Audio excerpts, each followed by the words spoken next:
Screen is visible? Yes, sir. Yes, sir. Yes, sir. Okay, thank you. तो let us start. कल हम right shares कर रहे थे, ये आपको बताए थे।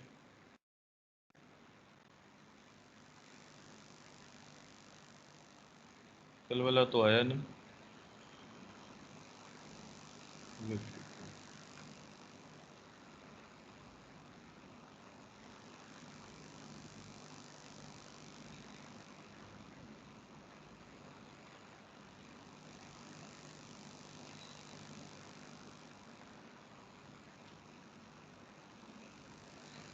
ये स्क्रीन विजिबल है ना?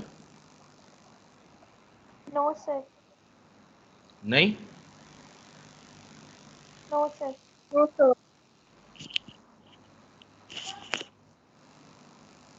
जस्ट अब देखिए, ये वाली विजिबल है?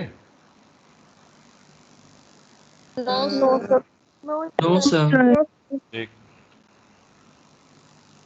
अब देखिए, No, sir. अभी भी नहीं। No, sir. No. ऐसे कैसे हो सकता है?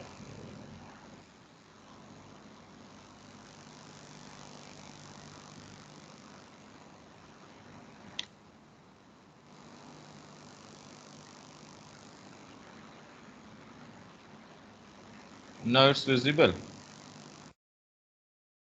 No, sir. No, sir.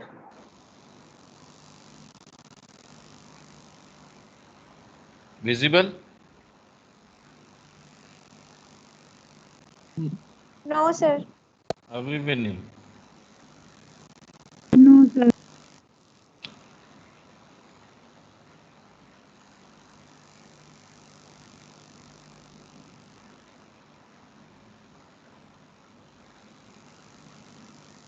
अब तो होगी।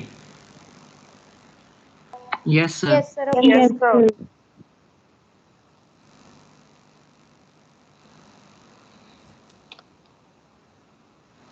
अब देखो, कल हम ये कर रहे थे राइट शेयर्स पे, कैसे वैल्यू ऑफ राइट हम फाइंड आउट करते हैं। राइट शेयर का प्रोसीजर क्या है, ये हम कर रहे थे। यहां पे थे कि conduct of second board meeting,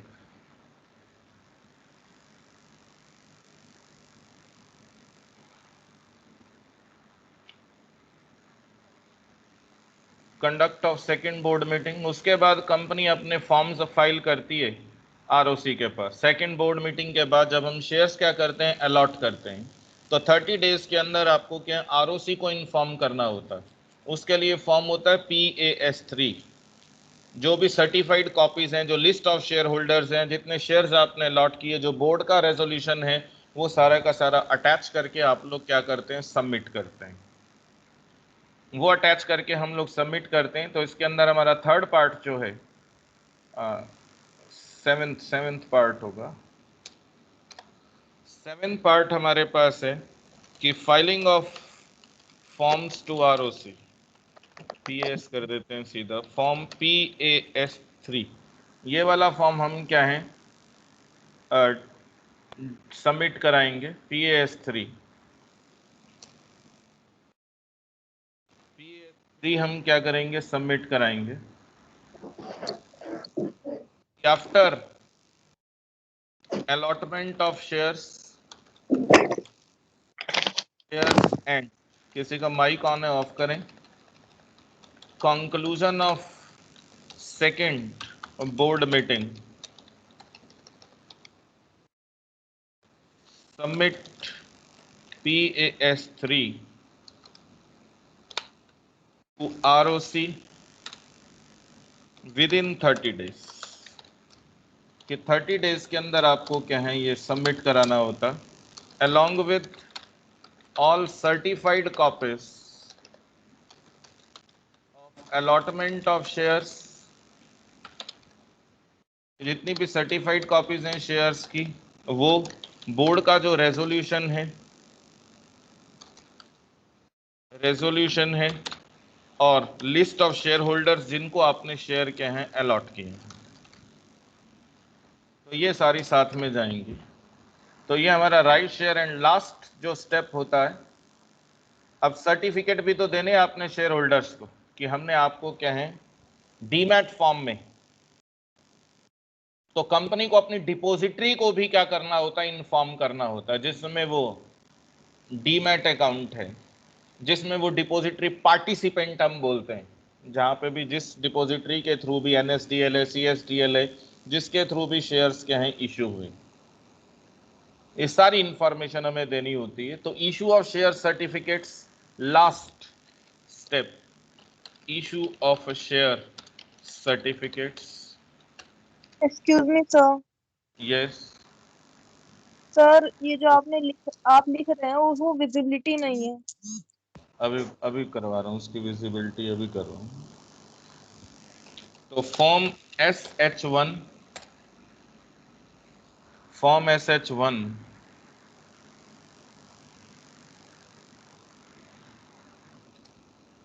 और information to depository as well, कि अपनी डिपॉजिटरी को भी वो क्या करेंगे, वो अपनी डिपॉजिटरी को भी क्या इन्फॉर्म करेंगे कि आजकल डीमेटेरियलाइजेशन की फॉर्म में क्या है, शेयर्स जाते हैं, डीमेटेरियलाइजेशन, तो वो भी क्या है, इन्फॉर्म करेंगे। तो अलॉटमेंट जब हो जाएगा तो with in 2 months of allotment of shares आपको ये सर्टिफिकेट क्या है, फॉर्म नंबर SH1 में इशू करने होते हैं अपने शेयर होल्डर्स को, अपने शेयर होल्डर्स को आपने ये इशू करने होते हैं विद इन 2 months। अब देखिए विजिबल है बेटा, अब देखना विजिबल है, देखिए नाउ इट्स विजिबल और नॉट, सर थोड़ा सा ब्लर है। ब्लर है, इससे ज्यादा सर ना ये जूम बड़ा करते हैं भी, ना तो वर्ड्स अच्छे से विजिबल नहीं हो रहे। हाँ वो एक्चुअली इसलिए नहीं हो रहे हैं क्योंकि ये, रुको मैं इसका फॉर्मेट ही चेंज कर देता हूँ।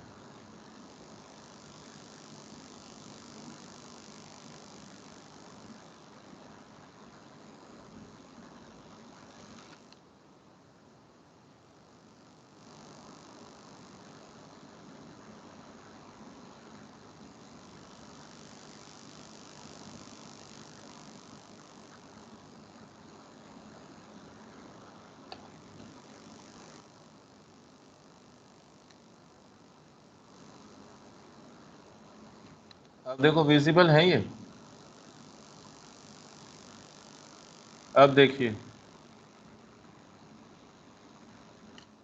Yes sir. Yes sir, now it's visible.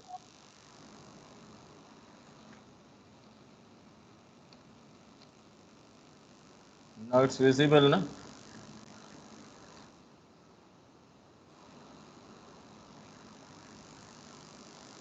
अब ठीक है। Yes sir. Yes sir. Okay,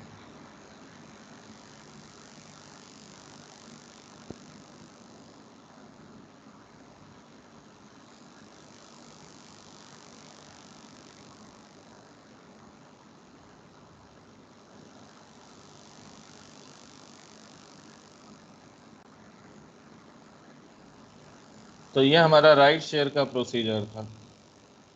अब अगर डायरेक्टर फॉलो नहीं करेंगे, अगर डायरेक्टर फॉलो नहीं करते हैं इसको, तो रिस्पॉन्सिबिलिटी डायरेक्टर्स की होगी, जो भी इम्प्रिजनमेंट है उसको भी वो खुद से बॉर्न करेंगे, और साथ में प्रोसिक्यूशन भी हो सकता है, इम्प्रिजनमेंट भी हो सकती है।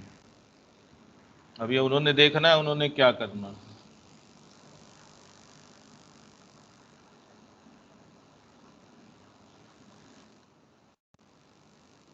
उसके बाद इसका अकाउंटिंग ट्रीटमेंट है, देखिए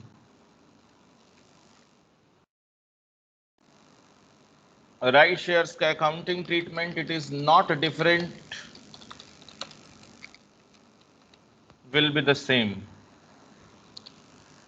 मैंने आपको पहले भी बता दिया कि कोई चेंज नहीं होगा, सेम रहता है, इसका जो अकाउंटिंग ट्रीटमेंट होता है वो चेंज नहीं होता है।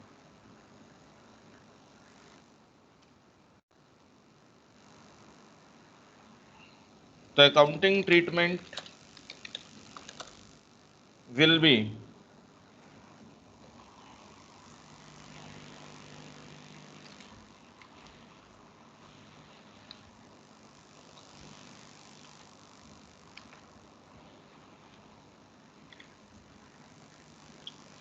just a minute.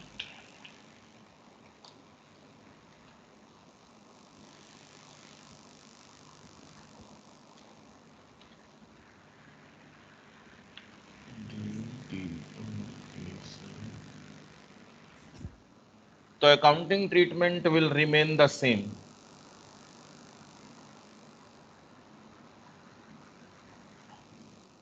Accounting treatment will be the same as the shares are issued to public.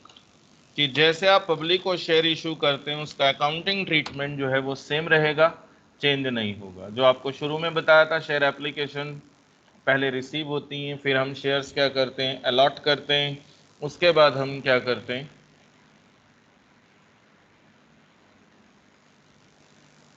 Start करते हैं। उसके बाद हम क्या करते हैं, स्टार्ट करते हैं।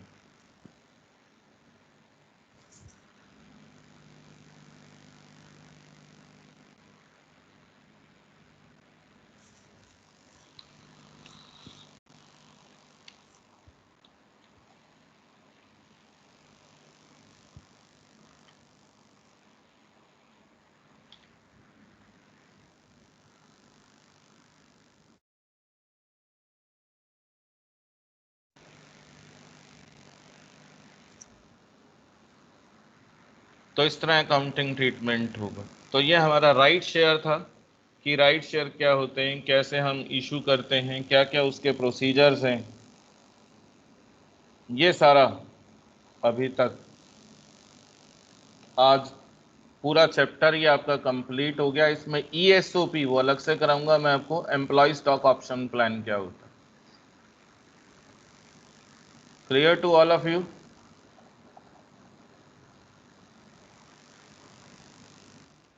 क्वेश्चन आप ट्राई करके देखना, कोई प्रॉब्लम आए तो वो आप डिस्कस कर सकते हैं, क्योंकि सारे क्वेश्चन DK गोयल वाले ही हैं।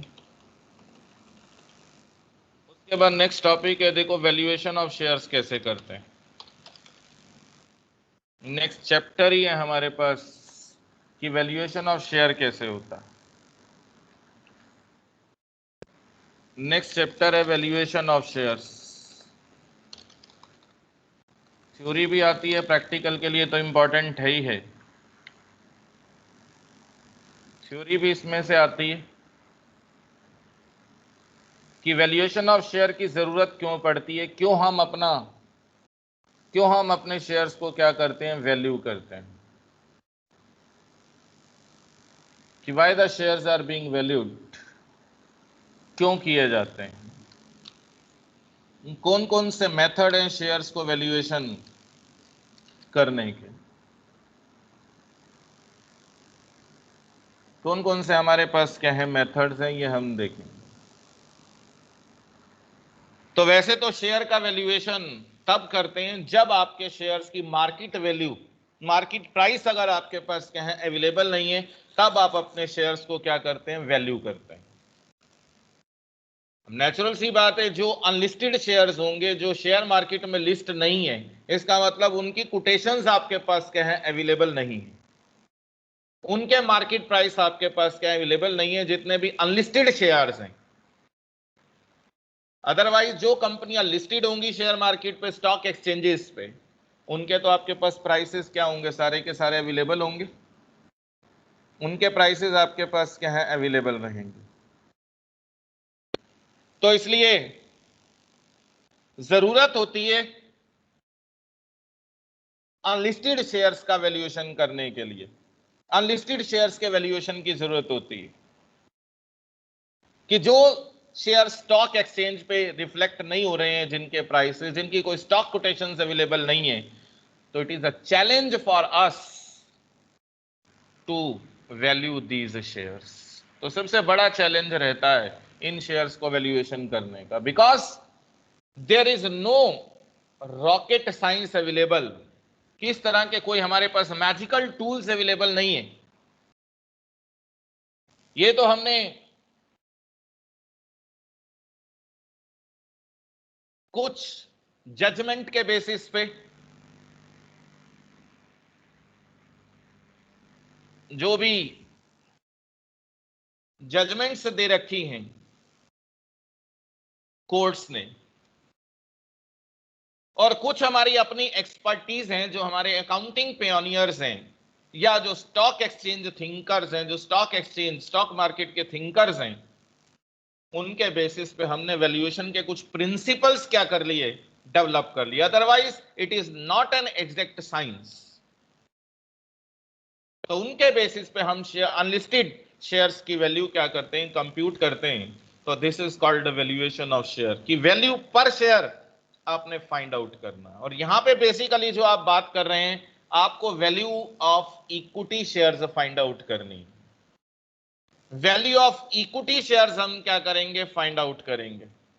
हम प्रेफरेंस शेयर्स की बात नहीं कर रहे हैं, कि जब भी हम वैल्यूएशन ऑफ शेयर की बात करते हैं तो वैल्यू ऑफ इक्विटी शेयर की बात कर रहे हैं। तो दिस इज इंट्रोडक्टरी पार्ट, कि क्यों हम कंप्यूट करते हैं, कैसे आप कंप्यूट करते हैं। तो hope it would be clear to you.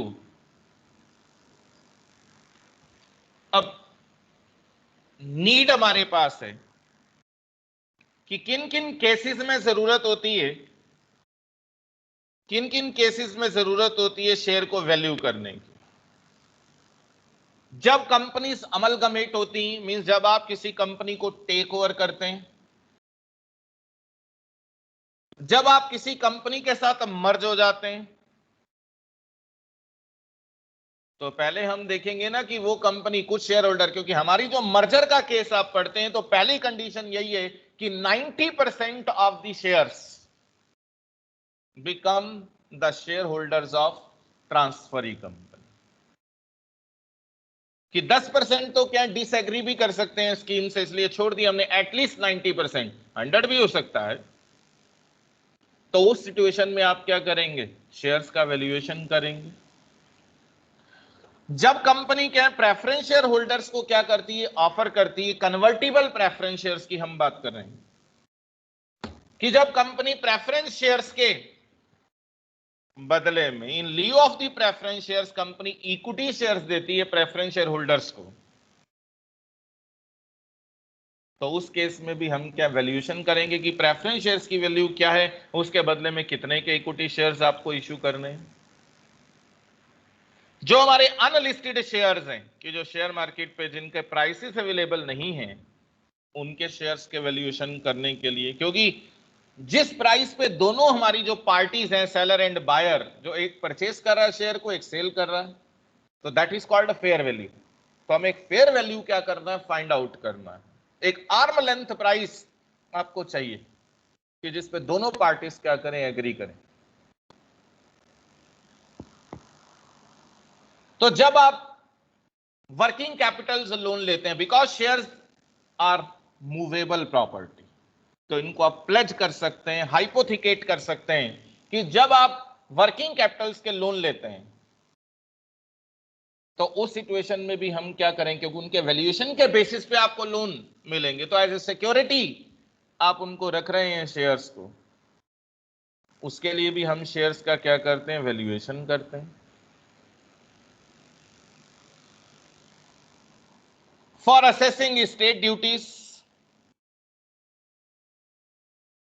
कि डेथ के केसेस में, जब किसी पर्सन की डेथ हो जाती है, शेयर ट्रांसमिट हो जाते हैं, जो भी उसका नॉमिनी है, असाइनी है, तो उस केस में भी हम शेयर्स को क्या करते हैं, वैल्यू करते हैं, कि आज उसकी वैल्यू कितनी है आफ्टर डेथ, जब ट्रांसमिट हो रहे हैं शेयर्स, रादर देन ट्रांसफर। उसको हम ट्रांसमिशन बोलते हैं, जब नॉमिनीज के नाम पे आप शेयर्स क्या करते हैं, ट्रांसमिट करते हैं। Valuation of shares when the shares are given away as gift, कि जब किसी को गिफ्ट देते हैं शेयर्स, तो उस टाइम उसकी वैल्यू देखेंगे कि आपने मार्केट वैल्यू पे इशू किए आपने किस वैल्यू पे क्या है गिफ्ट दिए, उस दिन उसकी वैल्यू क्या, फेस वैल्यू तो हो सकता है 10 रुपीज ही रहेगी, वो थोड़ी चेंज होगा, वो तो पार वैल्यू है। तो आपने पार वैल्यू पे दिए या किसी और वैल्यू पे दिए आपने।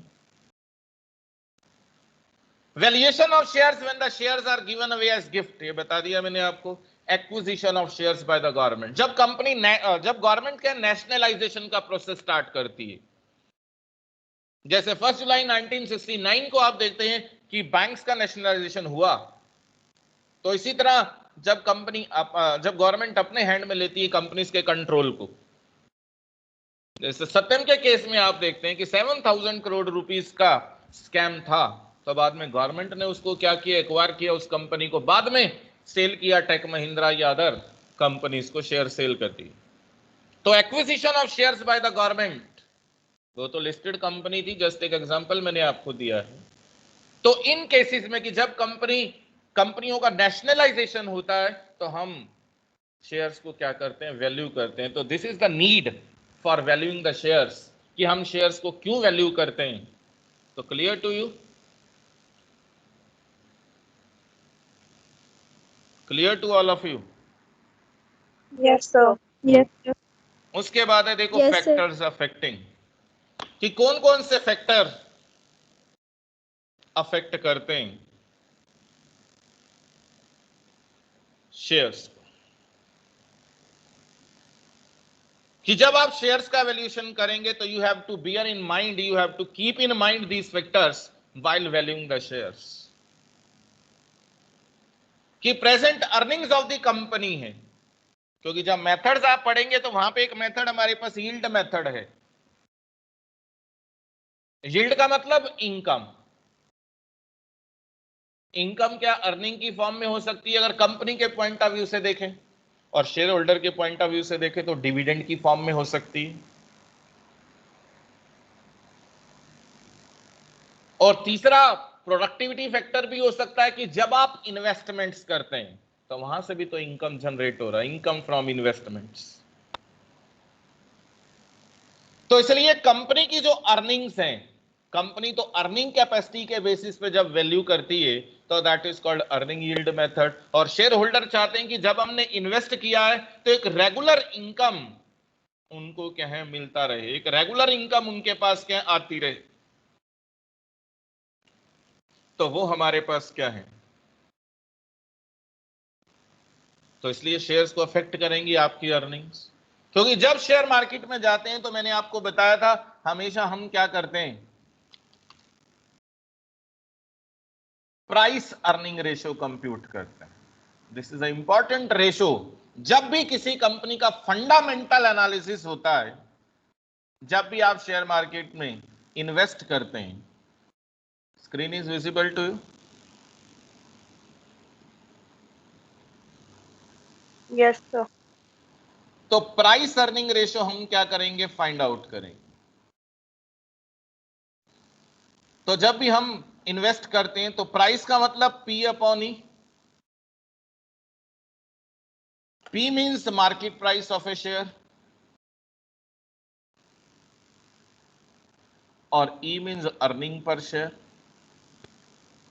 Earning per share means profit available for equity share holders divided by number of equity shares. तो देखो अर्निंग और प्राइस का रिलेशन है यहां पे, इसलिए हम कह रहे हैं कि कंपनी की जो प्रेजेंट अर्निंग्स हैं वो हमेशा क्या करती हैं, अफेक्ट करती हैं, ऑलवेज। तो हमेशा क्या है आपको अफेक्ट करेंगे। This screen is visible? Yes, sir. No sir. हाँ जी, yes sir, now it's okay. तो नेक्स्ट है rate of return of similar companies. चाहे आप कोई सा भी यील्ड मेथड आप अप्लाई करेंगे, चाहे आप अर्निंग यील्ड लगा लें या डिविडेंड यील्ड लगा लें, तो हम जब वैल्यूएशन ऑफ शेयर करते हैं always compare with the rate of return of other companies, कि जो उस पर्टिकुलर सेक्टर के अंदर, क्योंकि फर्म का मीन्स होता है इंडिविजुअल यूनिट, इंडस्ट्री का मीन्स होता है ग्रुप ऑफ फर्म्स। अब मेरी एक हैंडलूम फर्म है, मान लो पंकज के नाम से, Messrs Pankaj handloom limited private limited, जो भी नाम मैंने रखा, तो दिस इज टेक्सटाइल इंडस्ट्री। तो मेरा जो पर्सनल, मेरा अपना बिजनेस है, चाहे वो ऐसे कंपनी है या प्रोप्राइटरशिप है या any other form of business है, does not matter, but we are working as a firm. तो मेरी इंडस्ट्री क्या हो गई? Textile industry. तो जो अदर, उस इंडस्ट्री के अंदर जो अदर फर्म्स जिस रेट से प्रॉफिट अर्न कर रही है उसको हम बोलते हैं नॉर्मल रेट ऑफ रिटर्न, या फिर rate of return of similar companies. तो उससे भी हम कंपेयर करेंगे कि अगर इसका नॉर्मल रेट ऑफ रिटर्न इतना है तो paid up value of share इतना है, और अगर मेरा हो तो कितना। तो ये फैक्टर भी क्या अफेक्ट करेगा? क्योंकि हम हमेशा हर चीज को दूसरों से कंपेयर करते हैं, तभी तो एफिशिएंसी आएगी ना, कि हमारी प्रोडक्टिविटी कितनी है, एफिशिएंसी कितनी है, वेयर वी स्टैंड। तो इसलिए रेट ऑफ रिटर्न भी अफेक्ट करता है। डिविडेंड पॉलिसी भी बताया कि कंपनी के डिविडेंड डिसीजंस अफेक्ट करते हैं। अब डिविडेंड डिसीजन देखो कैसे अफेक्ट करते हैं। Let me to share my screen. Visible है ना ये स्क्रीन?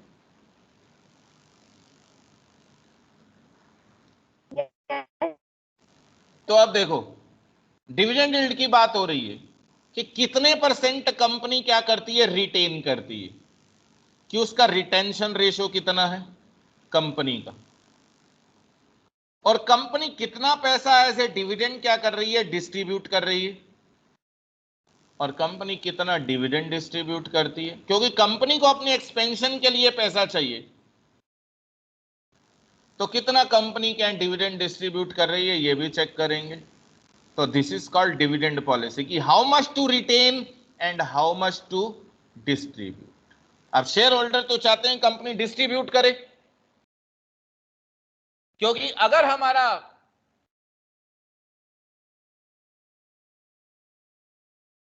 शेयर होल्डर, क्योंकि हम तो वेल्थ, जब हम फाइनेंशियल मैनेजमेंट पढ़ते हैं तो पहला ऑब्जेक्टिव हम बोलते हैं wealth maximization is superior than the profit maximization. Why it is called? क्योंकि हम तो यही चाहते हैं ना कि एनपीवी हमेशा ग्रेटर देन 0 चाहिए, कि अगर मेरे इन्वेस्टमेंट्स की वैल्यू ग्रेटर देन 0 है, इसका मतलब वेल्थ जनरेट हो रही है। अभी पढ़ रहे होंगे आप अपनी एफएम एंड पॉलिसी के अंदर, पहला चैप्टर है वेल्थ मैक्सिमाइजेशन। पूरी एफएम बस उसी पे ही है, पूरा फाइनेंशियल मैनेजमेंट एक ही ऑब्जेक्टिव पे घूम रहा है, चाहे चैप्टर कोई सा भी हो। तो वहां पे प्रॉब्लम क्या आ रही है कि प्रॉब्लम, हमने प्रॉफिट मैक्सिमाइजेशन को क्यों इग्नोर किया? हम तो कह रहे हैं कि wealth maximization is a superior concept.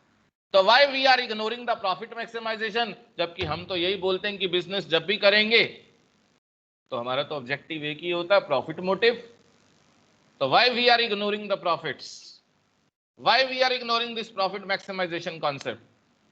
कोई भी आप में से बताए, है ना। हमने ये तो पढ़ लिया कि वेग कॉन्सेप्ट है, हमने ये भी पढ़ लिया कि does not consider the time value of money, इसलिए हम इसको क्या कर रहे हैं, प्रॉफिट मैक्सिमाइजेशन को सुपीरियर नहीं मानते हैं। यही किया है ना बेटा?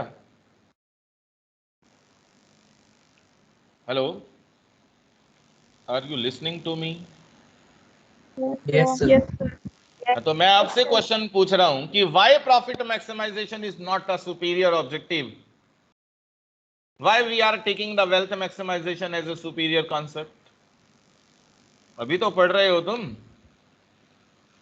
हो गया ना ये चैप्टर? सो गए सारे हैं स्टूडेंट्स? Asking from you. एक बार ऑन करें सारे video, switch on your videos, switch on your videos please.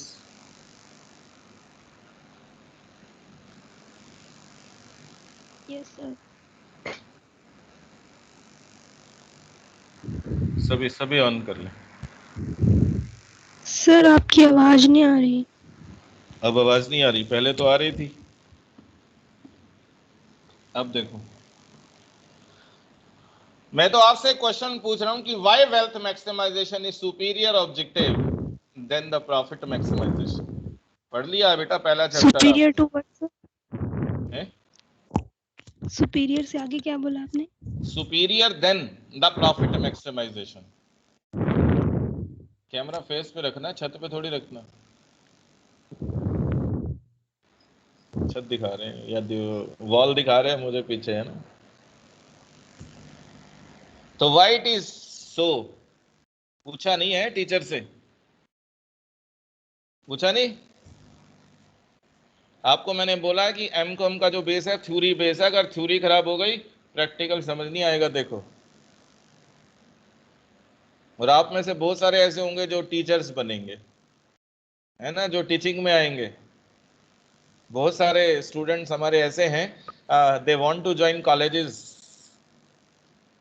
They want to start their career as teaching.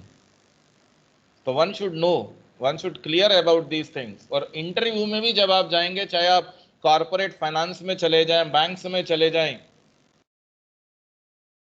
तो वहां पे भी ये पहला क्वेश्चन होगा आपका कि वाई, क्योंकि फाइनेंस को मैनेज करना है। अब तो पर्सनल वेल्थ मैनेजमेंट एरिया सबसे ज्यादा इंक्रीज हो रहा है कि मैं अपने पैसे को ऐसी जगह इन्वेस्ट करूँ ना जहां से कुछ आए, जहां से मेरा इनकम फ्रॉम इन्वेस्टमेंट क्या इंक्रीज हो। This is a growing area कि पर्सनल फाइनेंसिस पे ज्यादा फोकस हो रहा है आज।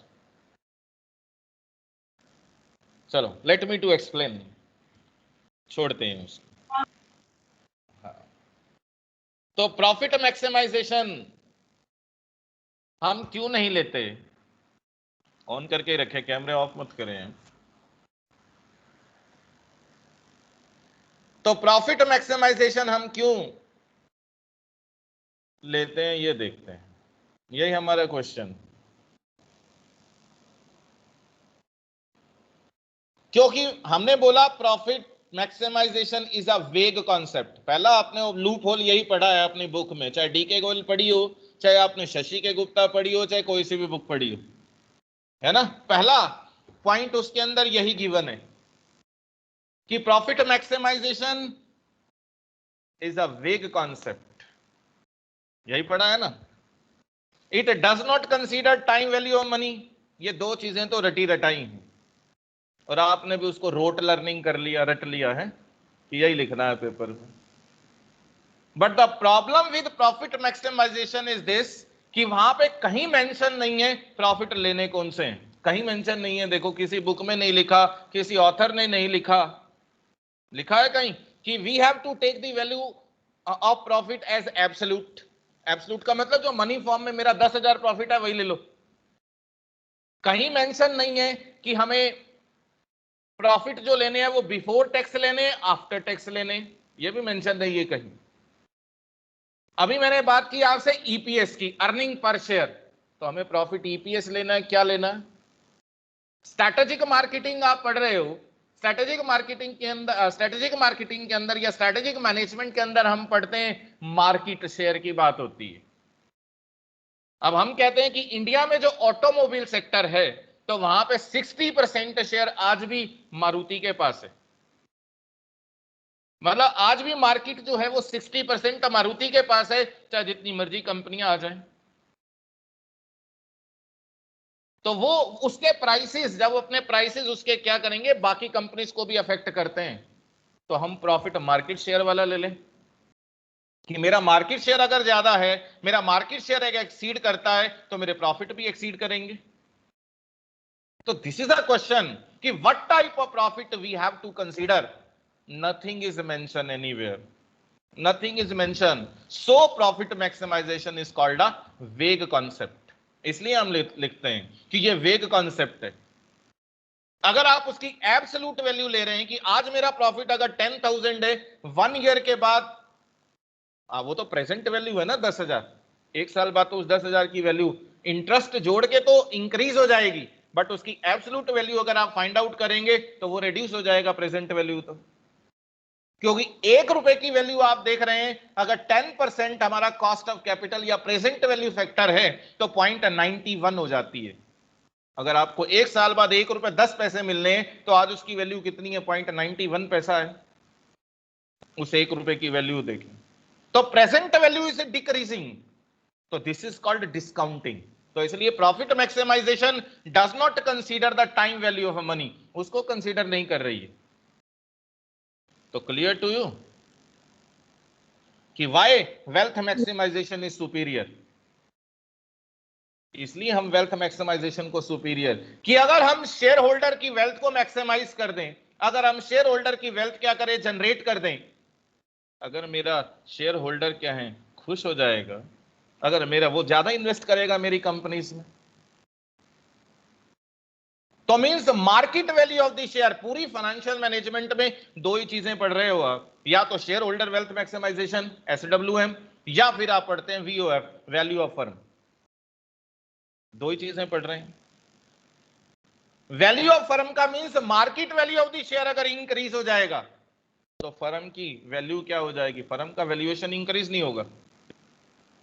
अगर market value of share increase हो गया, कि मैंने 10 रुपए का शेयर लिया था, अगर वो 12 रुपए का हो गया, तो शेयर होल्डर की भी तो वेल्थ क्या हो गई, जनरेट हो गई। इसलिए wealth maximization is superior than the profit maximization. इसलिए हम बात कर रहे हैं यहां पे कि वेल्थ मैक्सिमाइजेशन होना चाहिए। पूरी है फाइनेंशियल मैनेजमेंट, चाहे आप कैपिटल बस्टिंग पढ़ें, चाहे आप कैपिटल स्ट्रक्चर पढ़ें, चाहे डिविडेंड पॉलिसी पढ़ लें, सब जगह एक ही बात है पहले चैप्टर से लेके एंड तक, कि SWM या value of the firm must be maximised, कि हमने ये करना है। क्योंकि शेयर होल्डर के पॉइंट ऑफ व्यू से वेल्थ मैक्सिमाइजेशन है, फर्म के पॉइंट ऑफ व्यू से वो वैल्यू मैक्सिमाइजेशन है, that is called value of the firm. Hope it would be clear to you all कि why wealth maximization is superior than the profit maximization। इसलिए हम लेते हैं। तो यहां पे हम डिविडेंड पॉलिसी की बात कर रहे थे, बैक टू माय टॉपिक। तो प्रॉफिट मैक्सिमाइजेशन इसलिए हम छोड़ देते हैं जब एनपीवी ग्रेटर होती है, या जो market value of the share है अगर वो मेरा एक्सीड हो जाता है, तो हम क्या करते हैं, शेयर होल्डर की वेल्थ जनरेट करें। तो इसलिए शेयर होल्डर चाहते हैं कि कंपनी डिविडेंड दे। तो तीन सिचुएशंस हो सकती हैं, कि एक तो नॉर्मल फर्म हो सकती है, एक क्या है, ग्रोइंग फर्म हो सकती है, और एक डिक्लाइनिंग फर्म हो सकती है। यही हो सकता है जिसके प्रॉफिट डिक्रीज हो रहे हैं। तो जब आपका rate of return cost of capital से ग्रेटर होता है, तो यहां पे कंपनी हमेशा रिटेन करती है, 100% भी रिटेन कर सकती है, 0 से लेके 100% तक। मतलब तब भी उसकी market value of the share क्या होगी, अप होगी, क्योंकि firm is a growing firm. जब आपका रेट ऑफ रिटर्न और कॉस्ट ऑफ कैपिटल दोनों इक्वल हो जाते हैं, तो यहां पे कंपनी न्यूट्रल हो जाती है, कि चाहे कंपनी डिविडेंड डिस्ट्रीब्यूट कर दे, चाहे कंपनी रिटेन कर ले, उसके शेयर मार्केट प्राइस पे कोई इफेक्ट नहीं आएगा। जब R इक्वल टू K है, R mean rate of return, K means cost of capital, और जब आपका R लेस देन K हो जाता है, कि जब आपका rate of return cost of capital से रिड्यूस हो जाएगा, तो यहां पे कंपनी डिविडेंड डिस्ट्रीब्यूट करेगी, क्योंकि उसने बूस्ट करना है शेयर होल्डर के मोरल को। Otherwise share holder will withdraw the money from company.